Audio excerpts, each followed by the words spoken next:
Hey YouTube, Mrlubufu here with the 3 new spoilers for Avacyn Restored. First we have the other mythic white blue with 3 colorless for a 5/5 flying vigilance that it's Bruna Light of Alabaster. Whenever Bruna Light of Alabaster attacks or blocks, you may attach to it any number of auras on the battlefield, and you may put onto the battlefield, attached to it, any number of aura cards that could enchant it from your graveyard and or hand. Phew! I think she's amazing in some EDH decks. Zur the Enchanter, meet a new 6-drop for you. I think in Standard right now we just don't nearly have enough auras to make her insane. But definitely she's, again, another Mythic Angel. I think she's definitely gonna have a place in a few EDH decks, and we'll see what sort of auras come around that perhaps can make it insane. Next we have Emancipation Angel. It's 3 mana for a 3/3 flyer that when it enters the battlefield, return a permanent you control to its owner's hand. I mean, I think this one's... I like it. It's a pretty angel, and for a 3-drop it's not that bad. It reminds me a lot of Core Skyfisher. So if you can abuse any enter the battlefield triggers, then it seems pretty good, because you get a decent body for 3 mana. A 3/3 flyer for 3 is pretty good. I don't know, I like it. Also, the art's very, very pretty. And last, the one that I assume people want me to talk about. The first of the 2 Planeswalkers in the set, Tamiyo the Moon Sage. It's a 5 mana cost for 4 loyalty counters. That +1, tap target permanent. It doesn't untap during its controller's next untap step. -2, draw a card for each untapped creature target player controls.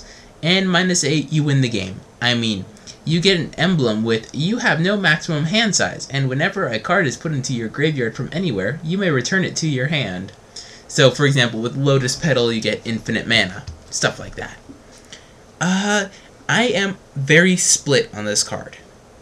I mean, apart from EDH purposes, but I mentioned that a few. We're at the, big mythics, so they're all decent in EDH. I'm split on this card's playability in Standard. Part of me really wants to build a blue-white control deck with Tamiyo and Gideon, and that would be great. And honestly, I feel Tamiyo is... I really hope I'm not pronouncing it wrong. She's very, very, very strong in control matchups. Her +1 wrecks them. Against aggro and tempo, it's a little bit rougher. Delver is kind of very good, so I'm waiting to see if there's an answer for it in this set or not. Otherwise, Delver is going to dominate the meta until, I would say, M13, so that's at least a couple months. I think the -2 is pretty good. Again, you can use it either after an Alpha Strike or after they've attacked you for a ton to get some answers. Or... with Gideon, as I said, you get to draw a ton of cards. This card and Gideon just get along so well. You can +1 Tamiyo, use Gideon's -2, kill their creature if it is a creature. I know it's permanent.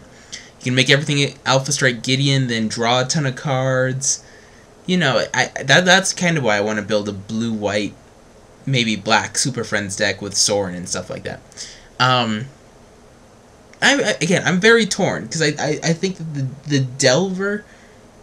specifically Delver and then any green-red ramp really make this card a little bit lacking in the current meta.